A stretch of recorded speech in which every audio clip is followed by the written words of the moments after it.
জীবিত হবে মানবাধিকার, জীবিত হলে মানবতার বিশ্বরাষ্ট্র, বিজয়ী হবে মানব জীবন। আমি কে? মানবিক মানুষ।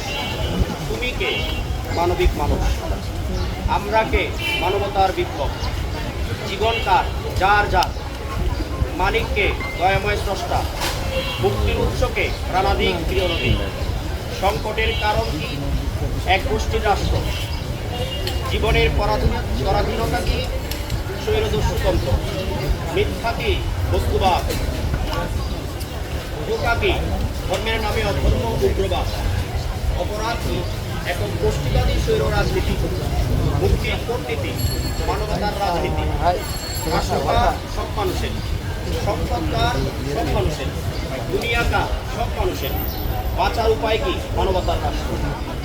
প্রিয় সাংবাদিক ভ্রাতৃবৃন্দ, আমরা আজকে ওয়ার্ল্ড হিউম্যানিটি রেভলিউশন স্টুডেন্ট ফ্রন্টের মনোনীত ডাকসু নির্বাচনে বিপি পদপ্রার্থী, যার ব্যালট নং 10 তাহমিনা আক্তার, তার পক্ষে আজকের এই সংবাদ সম্মেলন, পরবর্তী ইস্তেহার ঘোষণা। আপনাদেরকে ধন্যবাদ জ্ঞাপন করছি, আপনারা আমাদেরকে সময় দিয়েছেন। প্রিয় উপস্থিতি, আমরা একটা সংকটাপূর্ণ সময়ে বসবাস করছি। এটা ঢাকা বিশ্ববিদ্যালয়ের ক্যাম্পাস বলেন, এটা রাষ্ট্রে বলেন, সব দিকে আমাদের একটা সংকটাপূর্ণ অবস্থা চলছে। আমরা প্রত্যেকে এই সংকট থেকে মুক্তি চাই। আমরা প্রত্যেকে জানি 5 আগস্টের পর আনুষ্ঠানিক কোনো নির্বাচন হলে সেটা ডাকসু নির্বাচন হচ্ছে। এই ডাকসু নির্বাচনকে ঘিরে প্রত্যেকের একটা উত্তেজনা কাজ করছে, একটা উৎফুল্লতা কাজ করছে। ডাকসু নির্বাচন কেমন হতে যাচ্ছে, কারণ ডাকসু নির্বাচনের রেজাল্টের উপর আসন্ন সংসদ নির্বাচন অনেকটা ডিপেন্ড করবে। মানুষ বুঝে নেবে সংসদ নির্বাচন কেমন হবে। তাই ডাকসু নির্বাচন খুবই গুরুত্বপূর্ণ। দেশ সরকার দেশের মানুষের পক্ষে কথা বলা। আমরা জানি এই বাংলাদেশে যত আন্দোলন হয়েছে, প্রত্যেকটা আন্দোলন এই ঢাকা বিশ্ববিদ্যালয় থেকে এর সূত্রপাত। বিগত যে 5 আগস্টের আন্দোলন, সেটা সূত্রপাত কিন্তু ঢাকা বিশ্ববিদ্যালয় থেকে। তাই ডাকসু নির্বাচন একটা গুরুত্বপূর্ণ নির্বাচন। এই নির্বাচন সুষ্ঠু এবং নিরপেক্ষ করার জন্য আমাদের প্রত্যেকেরই দায়িত্ব গ্রহণ করতে হবে।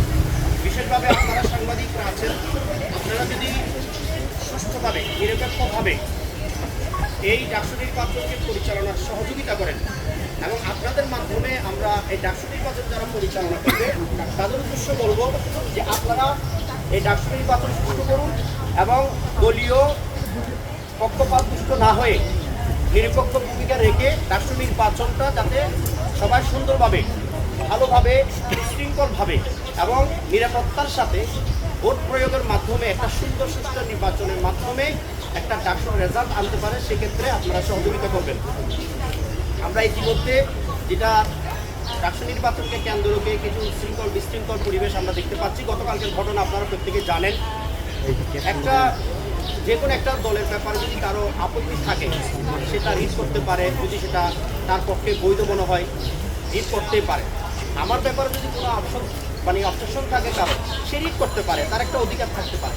এবং আমি এটাকে আইনিভাবে লড়াই করবো যে না, আপনি আমার ব্যাপারে যে অভিযোগ দিচ্ছেন আমি ওটা না, এটা আইনি লড়াই হবে।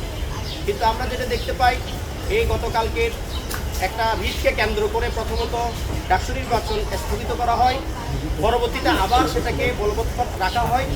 এটাকে কেন্দ্র করে এই ঢাকা বিশ্ববিদ্যালয়ে পড়ুয়া একজন শিক্ষার্থী, যার দলীয় পরিচয় হিসেবে আমরা ইতিমধ্যে পেয়েছি যে ছাত্র শিবিরের সংগঠনের সাথে সম্পৃক্ততা আছে, সেটা আপনারা প্রত্যেকে জানেন।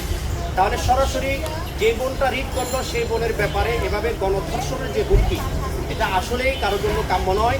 ঢাকা বিশ্ববিদ্যালয়ের মধ্যে একটা জায়গায় যেখানে মানুষ সভ্য হবে, মানুষ হবে, মানুষ হওয়ার জন্য বাংলাদেশের সর্বোচ্চ বিদ্যাপীঠ যাকে বলা হয় এবং প্রাচ্যের অক্সফোর্ড হিসেবে খ্যাত যে বিশ্ববিদ্যালয়, এই বিশ্ববিদ্যালয়ের পড়ুয়া কোনো একজন স্টুডেন্ট যখন একজন ছাত্রীকে এভাবে গণধর্ষণের হুমকি দেয়, এটা আসলে আমাদের প্রত্যেকের জন্য একটা অশনি সংকেত। এই ধরনের ব্যক্তিগুলো যখন এই ডাকসু নির্বাচনে ক্যান্ডিডেট হয়ে বা প্রার্থী হয়ে জয়ী হবে, তাহলে এটা সবার জন্য একটা ক্ষতিকর দিক আমরা দেখতে পাচ্ছি এখন থেকে। যাই হোক, আমরা একটা দর্শক ভিত্তিক দল, আমরা ইনসানিয়ত বিপ্লব বাংলাদেশ আমাদের রাজনৈতিক দল হিসেবে আছে, 46 নম্বর নিবন্ধিত দল। আমাদের দলের যিনি চেয়ারম্যান আল্লামা ইমাম দৈনিক আজকের বাংলা .net